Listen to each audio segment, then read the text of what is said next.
Hi everyone, so today we're making shortcakes from our Legend of Sleepy Hollow series. Now when you're looking for authentic recipes and searching through cookbooks, sometimes you cross so many different suggestions in terms of what might have been an authentic recipe from the 17 or 1800s. So for shortcakes, I came across everything from, it would have been like shortbread cookies that we have at Christmas time, all the way through to something that was like this cakey, doughy kind of dessert. However, I did come across a recipe in the Frugal American Housewives Cookbook from 1829, and that's the one I ended up following. So one of the things I found really interesting when I'm looking at these old recipes is sometimes we come across equipment that I just haven't heard of because we no longer use it.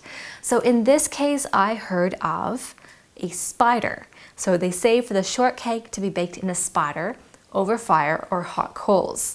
So a spider ended up being a cast iron pan, and it has these long legs so it can stand over the fire without being burnt, but it still cooks it.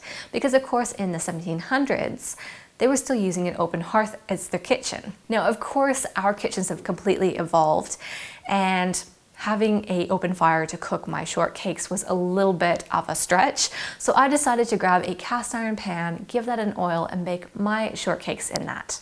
So in the original recipe, it wasn't quite clear what size cast iron pan we were supposed to use. So my shortcake ended up being quite scone-like. If they actually were calling for a larger cast iron pan, it would have been much thinner than the fluffy thing that I created. But in saying that, what I had was really delicious, especially if you serve it with some cream, which in the Legend of Sleepy Hollow, they do mention on that table. So it's quite possible that we actually did get this one correct. So to make shortcakes, we are going to sift together 1 cup of flour and 1 teaspoon of baking soda.